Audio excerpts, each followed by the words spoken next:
On today's episode of the Connection Codes podcast, we are going to bring on Jordan and Erika Koop, who are going to be sharing their experience using the Connection Codes and where they have been getting stuck in doing the core emotion wheel together at night before bed. They are parents to 4 kids, and sometimes it can be a little tough to navigate that when you're tired, and we all relate. So stay tuned to this episode. It is filled with incredible tactical information of how to apply this to your own journey. Welcome to the Connection Codes. This is the podcast where we break open our emotions that take us from being disconnected to connected in our relationships and in ourselves. I am your host, Tara Wages, and joining me is marriage and family therapist, clinical sexologist, Dr. Glenn Hill, and his incredible wife, Phyllis. And together, they have created the Connection Codes, which is the guide to human connection. And we're so glad you're here.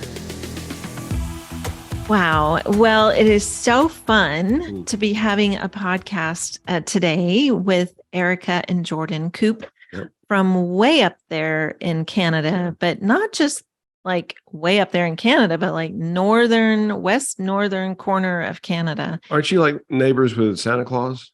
That was my understanding. Yep. He lives down the street from you. Yeah. Cool. Yeah. I love it. Well, it is super fun being with you guys today. And we haven't done this in a while, which was what we were realizing a few minutes ago, that we've not had a couple on with us. So this is super special and kind of grew out of a conversation we were having the other day, which is so awesome. But for the sake of our listeners, why don't you guys tell us a little bit about your journey with the Connection Codes, how you learned about it and just how long ago that was and kind of where you are now in this journey.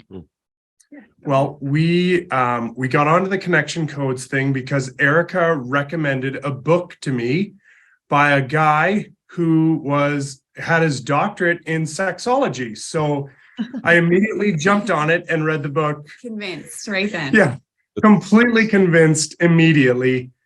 So that's the first thing I did. I probably crushed the book in about 3 days. And I actually did the experience assignments in the book with the guy who is riding in the truck with me to and from work. Cool. So it might have been slightly awkward for him, but I just rolled with it anyways. But I was convinced enough after reading the book to try it out with our kids and my wife. But I tried it out with our kids at the dinner table, and by no means did we take 2 minutes. But it was incredible, the connection we had with our kids, and like 2 days of doing it, absolute world of difference. Wow. So we were like, yep, let's hit this hard. Let's use it. Yeah, I mean, we were amazed with our 2 oldest. We were thinking, wow, they really need this because they do not know what's going on for them. And it was just incredibly difficult to dig emotions out of them. And then our 2 youngest really needed it because there was so much waterfall of emotion that we were like, wow, this is on both ends of the spectrum here, so important. And our daughter, who feels everything very deeply all the time, was just, can we do this every day? Yeah. Oh, wow. Love that. We realized, wow, it's a really powerful tool. So we were using it probably for about a month, not as much with the kids at the dinner table, but we were using it together. And for some reason, it just wasn't quite clicking for us. We couldn't figure it out. So we eventually ended up getting a private session with Dr. Glenn. Little plug there. If you're stuck, Yeah. get help. Yeah. Because we were like, no, we're just going to stop using it. It's not working. It's because we were going back to logistics, back to the courtroom, and not fully seeing her emotions and regarding them as that being the truth rather than the logistics plus some emotions on the side. So we went for the private session. It was absolutely amazing. after we had finished that, Erika was like, we need to learn to actually speak like Glenn does. Like, he made me feel so regarded. Yeah. And after that, we were convinced. We ended up doing the late nights course. We had bought the foundations course and hosted a small group with our church leadership. And basically have been eating up all the material ever since the private session. Mhm. That's amazing. I love it. Cool. Wow. I do love that, Erika, that you plugged just what a difference one session made. And I think that, that's interesting because I know kind of more typical therapy, you get involved and it's like, okay, I want you to come, for the next 12 weeks in a row or 16 weeks in a row. And 20 weeks down, you'll see some progress. But you are saying that just one session, because y'all were stuck. Matter of fact, you were so stuck that you were even considering just throwing in the towel. And it worked with your kids, but kind of like, it's not helping us. We're fighting more than, but then to go, wow, one session got you guys in going in such a different direction that you were convinced just after one session to really dig into this. And I love that you took it to your community. I know for me personally, in any endeavor I go about, if I have a group with me, I am so much more successful. And whether it's, my walking goals or my, eating healthy goals, when I have other people in that space with me, it makes such a difference. So I love that you guys saw this and went, you know what, let's pull in and do this with our community. So that is super cool. Love that. Yeah. Amazing. Wow. So what would you say your biggest takeaways if you had to 5-minute, a very long elevator pitch. What are the big ones because part of our dream is that people view this as simple and implementable and they can do it today. Now, this is not something you're going to have to, over a 2 to 3 year period, get this. What would be the biggest takeaways that you would say, implement this today and you will see a difference? Number one, by far, if I was to make a pitch, it would actually be, are you tired of the courtroom situation in your guys' marriage? That would be like part of a first pitch. Cyclones, I think, is your biggest. The cyclones for me, I was not scared of a cyclone coming through our house, totally destroying everything. Wow. Because at the end of our disagreement, we would know how, like we would go till 3 a.m. Doesn't matter if I have to work at 5, we would go late, because at the end of our disagreement, I would know what we were going to do differently next time. We'd have solved it all the way to the top. Like, we were trying the best we could without the emotional tools to logistic our way all the way to the end and know what to do better. And like, we were reaching for a high mark logistically and fighting as hard as we could to get there. But the problem is the turmoil that we went through to get there, and the damage that was done, the trauma that I caused, having no fear of this cyclone experience, was totally wrecking her and our sex life. Wow. And I would just like to add in there, to couples who are working through this and feeling like, wow, this doesn't work because it went poorly. The truth is, if you've been doing this poorly, you do have some trauma. And so we have found that even using this and it working so well for us, sometimes I specifically experience a bit of a trauma response. And while I'm flooded, go back to the old ways. And it's just this panic of like, and so, there has to be a grace period for, while you're practicing this, you're going to maybe have some trauma responses from what you've already experienced in the past. Yeah. Yeah. And we try to always emphasize to people that our emotional muscles have atrophied so horribly that it doesn't make sense. I don't know if I've shared with the two of you that I did an exercise program some years ago, and I was following, it was in a group, and I was following behind I think it was a 106-year-old woman she weighed like 80 pounds. And we got to the rear, and so I was always trying to do at least as, and it was my first day, but I wanted to do at least as much weight, as this 106-year-old woman did. And she was amazing. So we get to the rear deltoid machine, which I didn't even know I had a rear deltoid. And I don't remember what her settings were, but I couldn't move it. I could not move the weight that she was doing. And there was so much shame for me. I was just so embarrassed.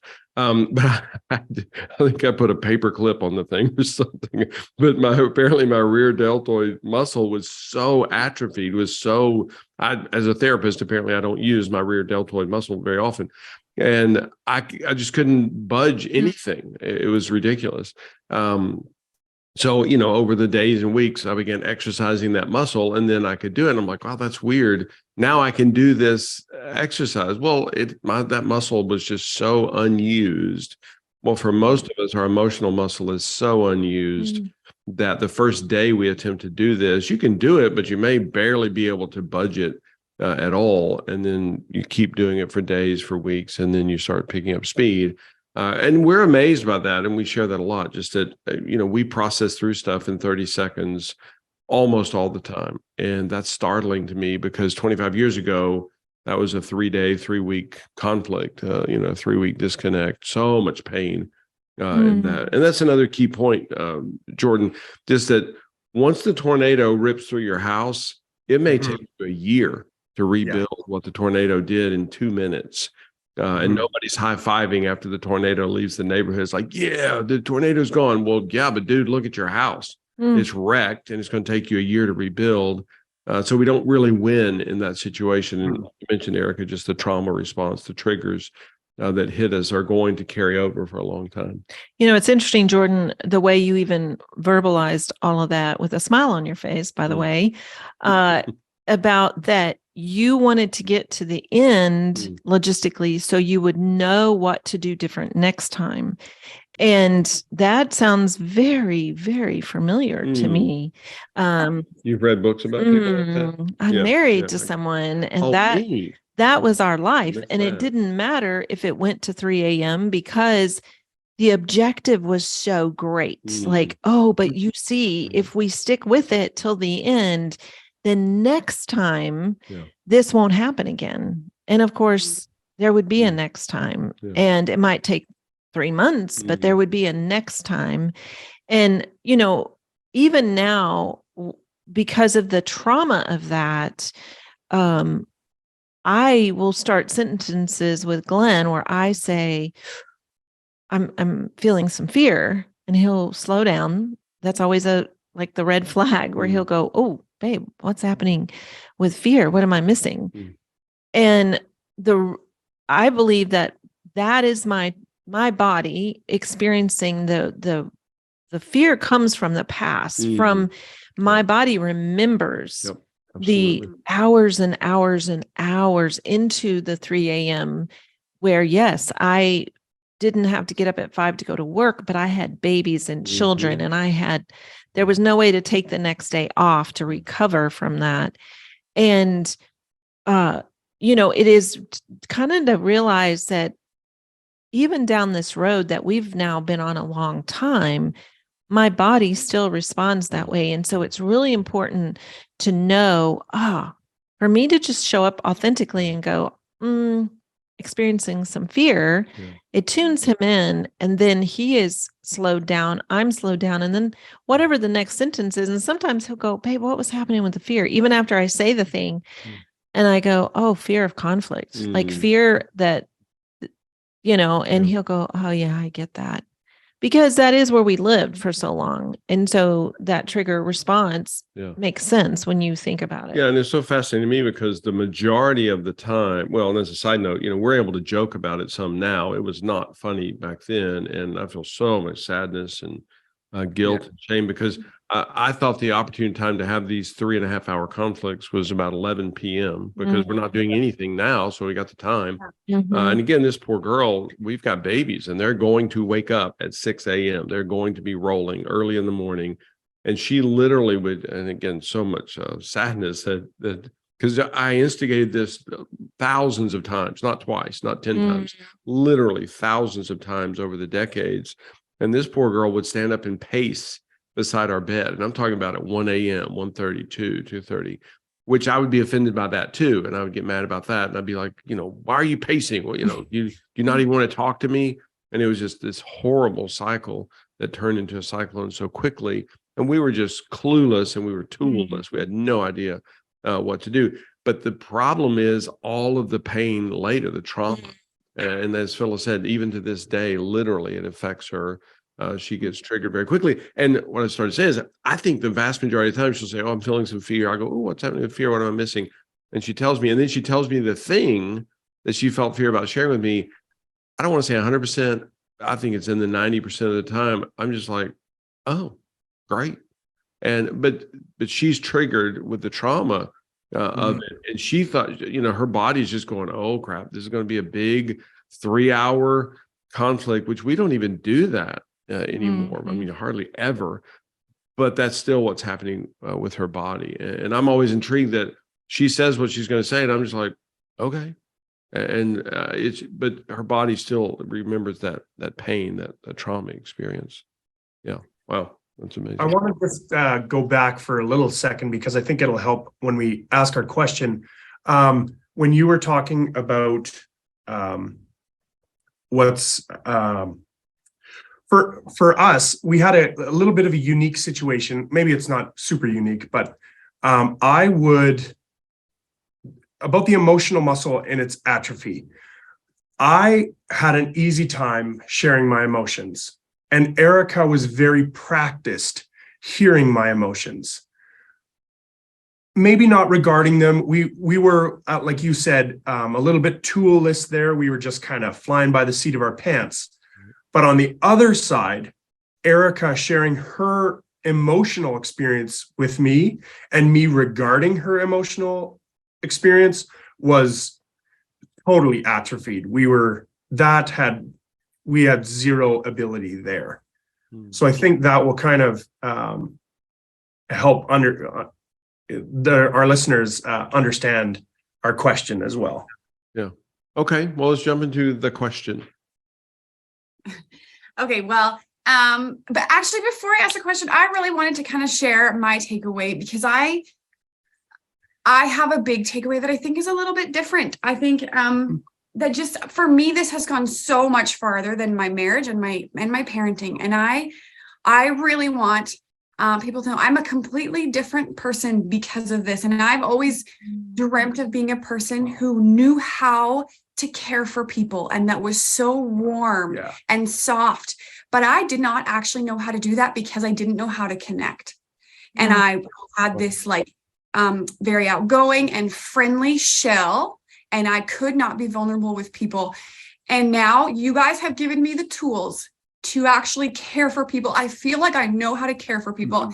Yesterday, somebody sent me a message and said, my life is falling apart. I'm grieving the loss of my father. And I have this partner who I've been with for 9 years and he's just been cheating on me and I need advice. And for the first time, I know exactly what to do here. I actually know exactly what to do here. I actually just need to sit with you and ask, what's happening for you? And I'll spend an hour asking, what's happening for you here? What's happening for you here? And I have become a person who I always wanted to be soft and mushy and warm. And I feel like I know how to care for people. And that is a tool I have learned from Connection Codes that is just going so far.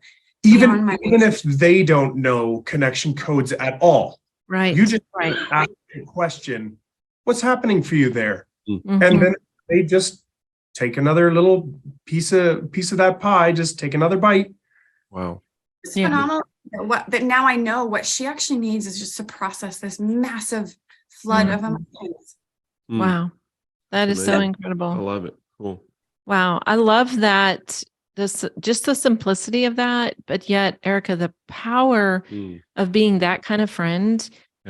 We have definitely overcomplicated it. Like in a sense, are horrible listeners because we think we have to fix people and we have to have advice that the people aren't even asking for. In a sense, like they really need to get, for you, what you did with your friend yesterday was gave her the power to get it out of her body by being able to process, which means she was identifying what was happening for herself.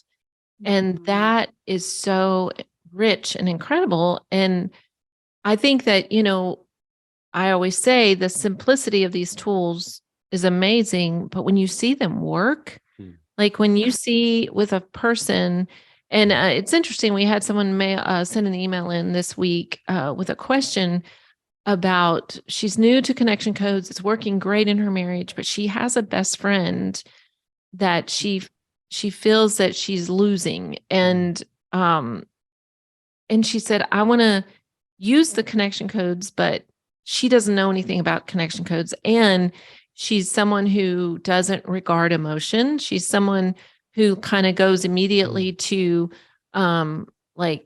just trust God, or she has these certain phrases like, and this person's question is kind of like, what do I do with that? And I love just what you're saying, that these tools work, even if the person on the other side doesn't know anything about them or isn't using them for themselves or back to you, like that is so, what a great testimony just to hear that, yeah, guys, this works in your relationships all the way around, which is so cool. Yeah. Yeah. And we all need coaching. We all need outside input, the opposite of what we call psychological isolation. But the person who is the most qualified to figure out Erika's situation is Erika. Erika lives inside of Erika. Of course, she knows the most. But when her limbic system is flooded, when she has unprocessed emotion, her cortexes don't engage. She's a dumber version of herself, not because she's dumb. She's brilliant, but not when her limbic system is flooded. When her limbic system is flooded, we look at Erika like, what is wrong with that person? My gosh, she can't even think straight. And that is scientifically correct. That's exactly what's happening. So if I sit with Erika, or Jordan does, Phyllis, whoever, sits with Erika and help her clear out her limbic system, all of a sudden Erika figures out the answer because she already knows the ingredients that are involved. I don't know. I can't possibly know nearly as much about Erika and her situation as she does. So now she's this incredibly brilliant version of Erika who figures out the situation. And we're literally 90 seconds into this, and Erika knows.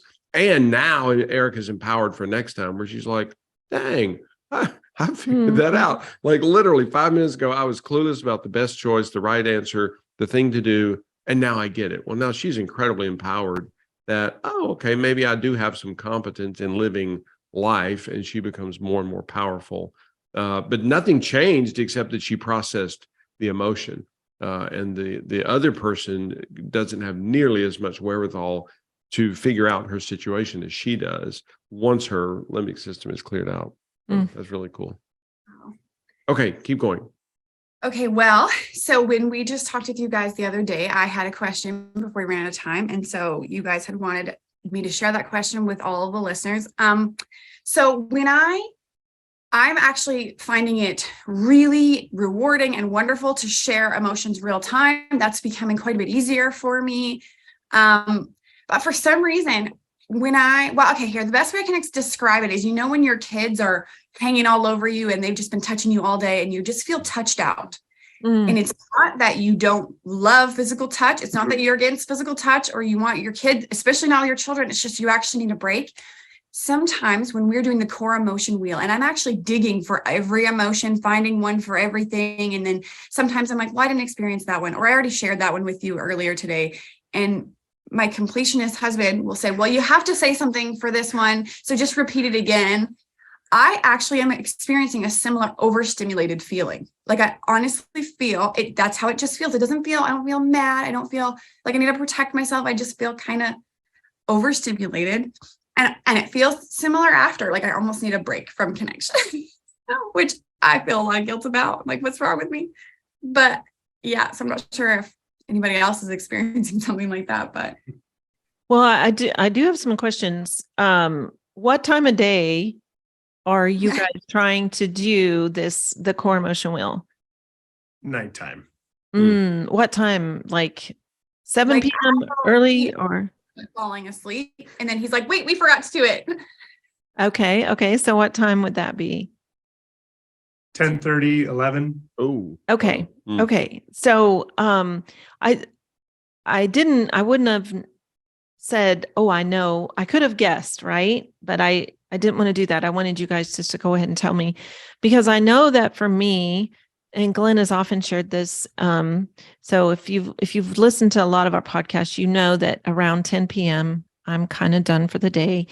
And it is really difficult for me to engage with Glenn in that way. So I would say, Erika, I can relate to that. And I don't even have children that are touching me all day long. And you were just saying it feels the same. Like it feels like, oh, I'm just been touched all day and you just want a minute, right? And I get that. And so you were just saying it's a similar feeling when y'all are about to fall asleep and Jordan remembers, oh my word, we didn't do the wheel. Let's do the wheel.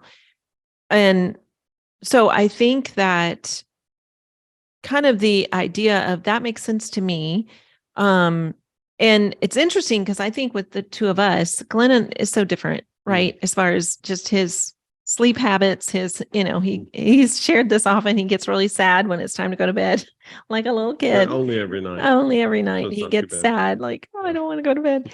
And he though goes to bed with me every night, and I'm very thankful for that. Even though it's a sad experience for him, because when I go out of town, we talk about it a lot though, but it's really hard for him to go to bed when I'm out of town. Like he'll stay up till 1 or 2 and sometimes I always 3. tell her, she goes, so what time did you go to bed? And I go, I went to bed really early this morning. Yeah. Like 2, 3 a.m. Right. So, and we laugh, but then I usually go, babe, you got to do better, because we live on a lifestyle. We live in a lifestyle where he needs to get up every morning. So it's not, you go to bed at 3, you can't sleep all day. And so that's our discussion. I'm like, you got to stay on that schedule even when I'm out of town. But, I think that he very easily can start a conversation at 10, 11 o'clock at night. But honestly, it messes up my sleep. And it's almost like I need him not to do that to me, because I really need my sleep. And so it's like we kind of have those understanding where I've shared with him. I said, man, babe, you opened up that topic. It doesn't even have to be the wheel. It's like if it's oh man, let me tell you about all this. I'm like, oh, you should have started that conversation several hours ago, because now I need to close my eyes, and now I can't, because now I'm thinking about everything you've said. And I think you kind of just have to know that about each other. And Erika, it sounds like you're a lot more like me with that, where by the time 10 o'clock comes, you're just like, oh, I need to be allowed to just rest and relax before I go to bed, and not be stirring all that back up. And so I think for y'all, it's a matter of figuring out some other time. And I know for a lot of couples, they actually set an alarm on their phone as a reminder, like, oh my goodness, it's whatever time. And then you try to connect at that time. And if it's something where you're like, okay, but we're in the middle, the kids are, whatever, it's like, well, you can either pull your kids into the experience, or you just say to them, hey, we're going to go do the wheel. We'll be back, in 10 minutes. You guys play this game while we're gone. And, we're just going to go outside and sit on the patio, and we're going to do the wheel. Yeah. Well, especially because it's 4 minutes. You're not saying, okay, we're exiting for an hour and a half. Right. And you don't even have to exit. You just tell the kids, hey, don't bother us for 4 minutes. We're going to do the wheel. And it's great for them to see you do the wheel. It's just such an incredible example for them. But going back, just to talk about the science of what's happening, Erika, if somebody walked around behind you all day long and said, love, love, love, love, and they just kept saying it over and over again, well, that's a great message. I mean, how could Erika not, love hearing the word love? Well, eventually it's just going to get overwhelming for you. And that's all that's happening. First of all, there is a time of day, which I really, really, really encourage you to shift that immediately. But also when you mentioned being touched out, that's what we call sensory overload, and that's very real, and it's different for every person. Every human is unique. And that's not because you're bad or wrong. We have a grandson who experienced, we call it SOS, sensory overload syndrome, for a long time, and we didn't realize that was happening for him. And he had to wear shoes that were about 3 sizes too big for him, and because of that, he would drag his feet. And this is when he's like 3 years old. He looked like a little homeless kid, and because all of his clothes were too big and baggy for him, because he got overwhelmed. And so literally, he would put on a shirt that fit him, and it was overwhelming for him, and he didn't understand, and he certainly didn't have the words to convey that. But then we eventually figured that out, and he's not trying to experience that. Having shoes that are the correct size for him are a pain experience. Well, he's not trying to feel pain; he just does, and not pain as in stabbing, in the flesh, but it's just a sad experience for his feet, or for he's wearing a shirt for his body. And that's very real. And the vast majority of other kids are not experiencing that. Well, it doesn't matter. That's his experience. His experience is valid. So Erika, are you able to convey in the moment just the pain experience of what's happening for you? I think I've started. The interesting thing is we've had a bit of a vicious cycle where I try to explain that, and Jordan has kind of then pulled them out of me, which we listened to the podcast about if one of your partners is shut down. He hadn't listened to that podcast, and he was like, well, Glenn says this is how we have to do it. Well, that kind of backfired quickly, because it became, you're no longer inviting it, you're forcing it out of me. Right. And that definitely kind of brought me back to just this feeling of not having autonomy. It's not a vulnerable, safe place. It's being drugged out of me. And so there is an interesting one, for me, learning to articulate what it is that I'm feeling. Do I feel sad about this? It's an interesting feeling. It kind of just feels, but yes, I would say a pain experience. It's like rubbing in the same spot. Right. Exactly. So I'm thinking that. Yeah. Yeah. He's very emotional. And what he says his own self is he'll do the core emotion wheel, and then I'll do it. And then he'll have 5 emotions for each emotion I shared. I've got 5 more emotion wheels right after she has shared. So it has just been, it feels like a big learning curve for me, just a bit of an overstimulation of just so many emotions all the time. And I just was not raised that way. Haven't practiced it. Yeah. Maybe a little bit of a follow-up question, Glenn, would be, in your foundations course, there's a little sentence there right at the end, and it says the human body only needs 2 to 3 hours of sleep each night. It's the psyche that needs all the rest. And sometimes right before I'm going to go to bed, I'm like, oh, well, if I'm going to have the best sleep I can possibly have, let's just get my limbic system just down. So I'm eager to do the emotion wheel right before bed. He has not. I would assume, just based on that sentence, that if we process her emotions, she'll have a better sleep. So that's where I kind of came to that conclusion from. And that I'm a completionist. Well, and we've talked about the fact that Erika and Phyllis are very similar. For Phyllis, if we hooked her up to her brain scan about 10:01, her limbic system is pretty shut down, unless her partner activates it. So she is processed through, and I've just learned to start way earlier. And I'm not perfect at it by any means, because I can't tell time. There's a lot of time in the evening, Phyllis will go, babe, what time do you think it is? I'm like, I don't know, 6:45. She's like, no, it's 11. And I'm like, what? That's not possible. It's bizarre to me. I just, we'll have people over for dinner, and I'm loving it. And, we're 4.5 hours in, and I literally, I would swear that it's an hour and a half. They've been here about an hour and a half. And Phyllis is like, babe, they've been here for 4.5 hours, and I like them, but I don't like them that much. She doesn't really say that. Wow. But I'm just oblivious. There's just something, I don't know if it's a genetic disorder or what, but I simply am unaware. So I really have to pay attention to myself and to us. And I would suggest that that's, that the onus is on me to do that, to be aware, because otherwise I'm just oblivious, and I'm not tuned into Phyllis as far as what's happening with her. And she reminds me, it's not every day, but it's a lot of days that she reminds me, like, babe, it's 9:30. We're going to wrap this day up. And I'm like, what?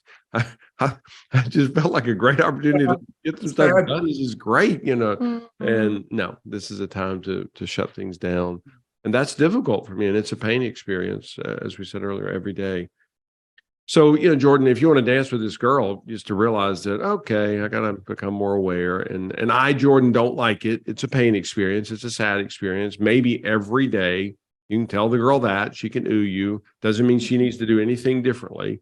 For you just to say to her, yeah, I feel sad because the day's almost over. And I would say, Jordan, with the way your brain works, you doing the wheel by yourself before you go to sleep, if you're feeling like the wheels are still spinning and you still have so much in there, then I would say, use that tool to make sure you've cleared yourself out. And you can, and doing it by yourself is super powerful. And, it's interesting. For me, I would say there does come a certain point at night where I'm really like, I don't know even how to describe it, but it's like my brain has gone to sleep. Like I'm just done. And, my body may still be up because of whatever is happening around, especially because I'm married to someone who is not aware of time at all. Like it's not uncommon for Glenn. It's like 9:45 and he's like, baby, you want to watch a movie?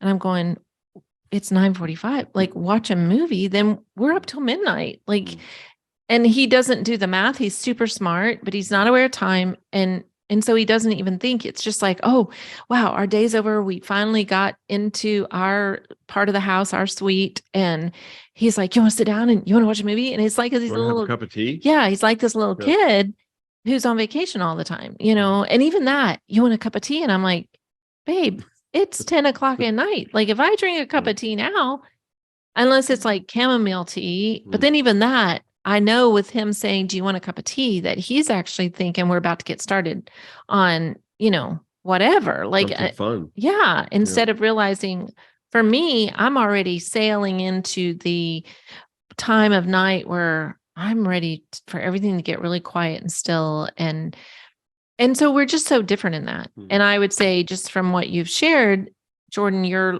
more similar to Glenn, where, your brain is still super active. And so I would say for you, this may be just a personal time of, I need to, journal, or I need to, do the wheel by myself and write that down, or, even say it out loud, but not next to Erika, who's trying to go to sleep. It's kind of just that realization. And, I often wake up super early, and if my brain starts to activate super early, I'm up. I'm like, well, might as well get up, because now my brain is going and I'm not going to go back to sleep. So I might as well get up and go, grab a cup of coffee and sit on the front porch and watch the sun come up. It's just that we're just so different in that way. Yeah. And it's always dangerous to conjecture another human's experience. But Jordan, it sounds like the going to bed time is such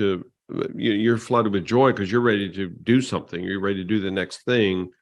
I encourage you to process that, and then to process the sadness, the pain that, we're not going to get to do the next thing because it's time to go to bed. And this girl's my life partner. I want to go to bed with her. I want to be teamed with her. So sad. It's time to go to bed. And I'm feeling so much joy because I was going to do 6 more things before we went to bed. And I feel sadness that we're not going to do all those joy things. And literally just say those words. And that's exactly what I do with Phyllis, because I feel a lot of joy about the idea of watching a movie at 9:45. And that's not a joy experience for her. And she's actually far, far more adept at sensibility than I am. Because again, I would stay up until 3, not even blink, not even notice. And Phyllis is thinking, no, if we stay up till 1 or 2 or 3, it's going to have a big effect on tomorrow. And she's only told me that a few thousand times. So I'm catching up. I'm starting to get it. But again, it's just something within me. I don't know if it's genetic or what, but it just doesn't feel I don't feel the weight of it. I feel like it shouldn't matter that we stay up until 3. But I Mm. know, I mean, I'm a smart guy. I know that actually it does matter, but all of my emotions are like, no, we should stay up. It's fun. Mm. I want to circle back to one thing you were sharing when you were kind of setting up for the question. And so I want to make sure I didn't just misunderstand, but kind of describe the scenario, because it sounds like, Jordan, you, if Erica's having trouble like thinking of sad or thinking of an emotion, that you kind of, she called it pull it out. So describe that more for listeners, because I think it's important even for us to kind of talk about that so that we're either not misunderstanding how to do the wheel correctly. I think that's really important. I think it's because I'm a completionist at heart. To do 7 out of the 8 core emotions means we probably shouldn't have even started in the first place. It's not worth it. If you're gonna do it, you better do it right. That's just that's an attitude I have that's hard for me it's a pain experience to do 7 core emotions and not have the 8th one. And so in that pain experience, then logistically, I'm saying you need to fix my pain experience here. We didn't get all 8. So I have an example recently of, I forget what the emotion was, but I get to that one in the wheel. So maybe it was lonely or something. And I'm like, okay, I felt lonely. Oh, you know what? It was that time earlier today. I shared it with you. We processed that. We did it in real time. So like skip over it. And I mean, it's nighttime and as terrible as it sounds, it feels like after a certain time, I just don't care about anything. Like I just can't care. There's nothing. If he's sharing something wonderful or meaningful, it's like my brain can't fire because it just doesn't care, which makes me feel so bad. But anyways, so then I am like, he's like, well, you're just, even if it's the last one or just share it anyways, just share it again anyways. And I'm like, I already shared it. So we had a little moment of just like, and he just pushed kind of there. And that was that feeling of like, you're just dragging it out of me. But I'm like, I already did it. I did my part. And see, of course, this is coming from that overstimulated feeling of like, okay, fine. If I have to do this, I'm going to do this. Blah, blah, blah, blah, I did it. Yeah. Well, and it's interesting.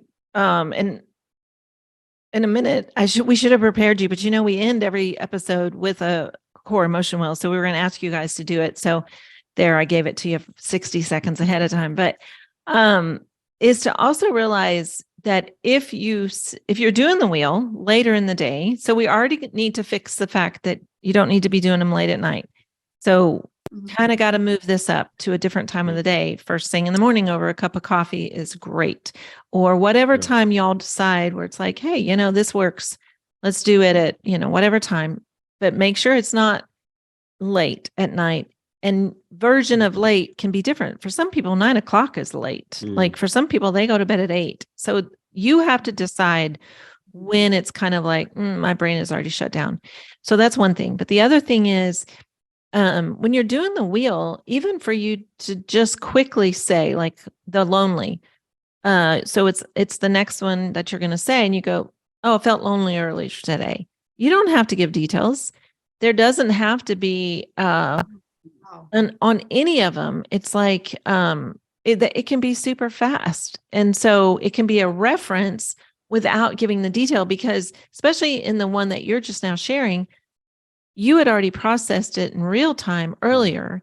So when you say, oh, I felt lonely earlier today, Jordan knows what you're talking about. And so keep it super short, I think is really great. I would say, and I mean, I don't know if you experience it this way, but I always feel that I do it really short. Like I'm not one to give much detail on any emotion. Because even if I say, I felt hurt earlier with you, he often already knows what the hurt was. Like I don't have to say it again in detail. And it's almost like, I believe even when we do the podcast and we do the wheel, that maybe our listeners are going, well, shoot, I wish she'd given a little more detail about that, but we just don't, because that defeats the purpose of it being 2 minutes or less per person. And it's like, yeah, I don't need everyone else in the room to even understand what I'm talking about. It's more about the wheel is about you processing and getting it out of your system. Like your body is releasing it, and it doesn't have to be explained in full detail for the benefit of all of the people that are listening, kind of thing, you know? Yeah. And to bear in mind, every human has the right of request. We don't have the right of demand. And, you know, Jordan, if you just to request to say to her, oh, babe, could you, like, next time we do the wheel, could you share a little clearer or more extensively? And she has a right of, every human has the right of refusal. She has the right to go, no, probably not. And then Jordan has the right to experience what he experienced. He goes, oh, I feel sad about that. Feel some loneliness. Yeah. Okay. And again, that does not mean Erika has to change anything. Now, if Erika never is willing to shift anything in her life on behalf of her partner, well, they're not going to end up partnered. But you know, I always share that I love poker. I'm a pokerholic. I would love for Phyllis to play in poker tournaments with me. She's probably never going to. So that's a very much joy. You don't have to. You could just ooh me and go. I hear that, babe. I hear that. But so I have the right of request to ask her. The last cruise we were on, I asked her, and I said, babe, I'd feel so much joy if you would, you know, do this poker tournament with me. And she goes, yeah, I get that. And she's like, there's no joy in it for me, not doing it. And she didn't do it. So, and there was not a disconnector at all. I mean, there's literally no tension between us. And I probably in that moment said, oh, sad. And that whole thing was 25 seconds, you know, that interaction. It actually bonded us more, just processing the emotion together. That may be a rabbit hole worth stopping at, because there's so many layers to the poker. Just if for our listeners, because I know you referenced this, you and I alone, we play poker and we have fun. Yeah. I don't like far more than you should. Right. I play so much poker, I should annihilate you. Yeah. I don't. It's very sad. So I don't like when he's in tournaments, I can't even watch. Like there's too much fear for me of losing or playing with real money. Is like, I just can't. It's too big of a fear experience for me. So it's too big of a pain experience that I'm like, I'm glad you have fun with it. And it's not even about winning or losing, you know, I mean, it's kind of like, I would rather just spend money going to the movies. Like there is money for fun. So to clarify that, and then that is just one way he really enjoys fun. I get my nails done. That costs money. So that's my fun. But for me around the poker is more there's so many layers. So you and I alone playing, I'm totally great with. And so I think there's times we do things because, you know, the way it almost sounds is if your partner asks you to do something, if you don't want to do it, you're just like, no, I don't want to do it.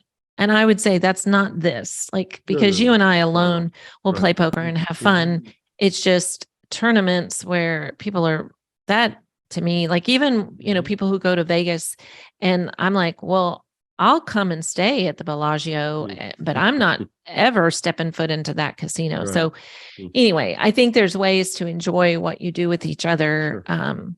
But for me, I have to process through to the end what happens for me at the idea of being in a poker tournament. And so for me, it's like, no, not going down that road.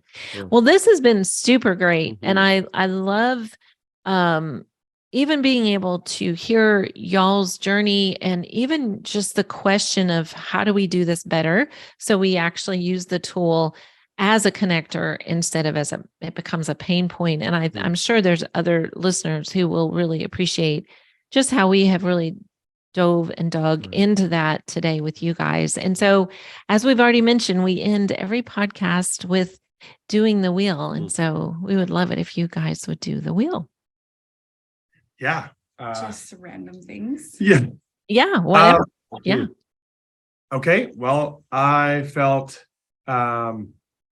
sad this morning because I could not sleep. So I got up very early. I felt No, I didn't even feel lonely doing that. I felt joy. I feel so much joy because we're so close to the end of our renovations. I feel shame because I'm a perfectionist and it takes me so long to get things done. So I feel shame about how long I've taken, or I feel guilt because I told you how long it was going to take, and then I went over that, and that's eating into some of our family time. Yeah. Get that. I feel a little bit lonely. Yeah, I feel like 5 feet of lonely, just in the like finishing up the renovations. I felt anger this morning when I could not sleep. Yeah. I get that. So just and I felt fear. I feel fear right now because there's lots of people listening to me. And I usually don't feel like actual fear in my body where I can feel my heart's beating slightly faster, but I've got that right now. I think I got them all. Oh, joy. No, I got that one. Joy that the renos are almost done. Yeah, wow. I could say a lot of those. I feel some shame about just sort of my taste in this upstairs room and how much money that's costing us. And I feel some fear there too, where it won't feel worth it, or we're going to pull the kids in there and then they're going to wreck things really fast, and then it will become a pain experience. Right. Yeah. And I also feel fear.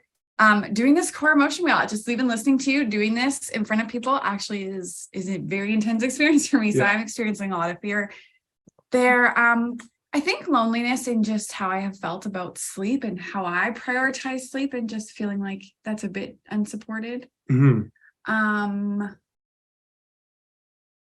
Anger. I think I felt a little bit anger with kids this morning. It just felt like they were heads in the clouds and we had places to be and things to do. I think I felt some guilt about that. I think I spoke with them a little bit harshly out of my anger. Sad. Didn't I say joy? Oh, I just feel so much joy about doing this with you guys and this tool.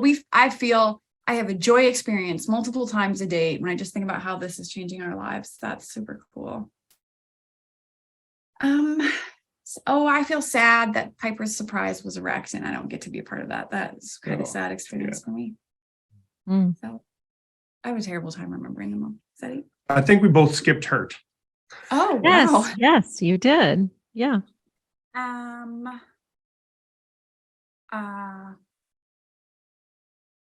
think about her the other day when I was trying to help you upstairs, and my lack of perfectionism just made me feel like I was being a little annoying or in the way.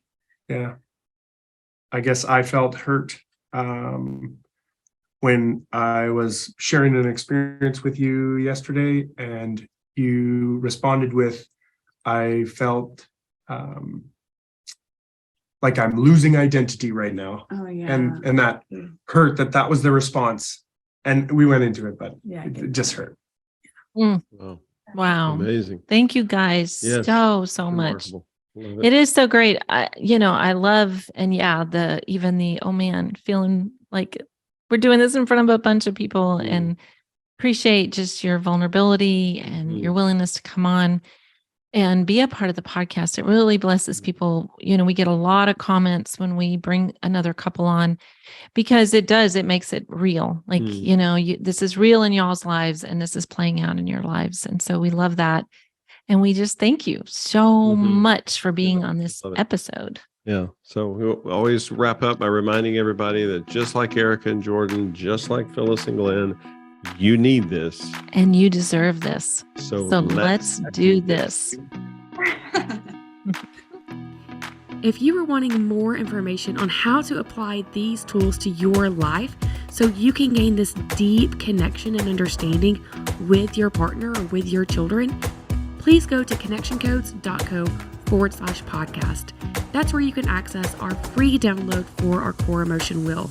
But if you're in a position where you are ready to do this thing, to actually dive in with your partner and apply these tools in an impactful way in your relationship, if you want growth now, go to connectioncodes.co/ Foundations course and use the code podcast for 20% off. Both of these links can be found in the show notes.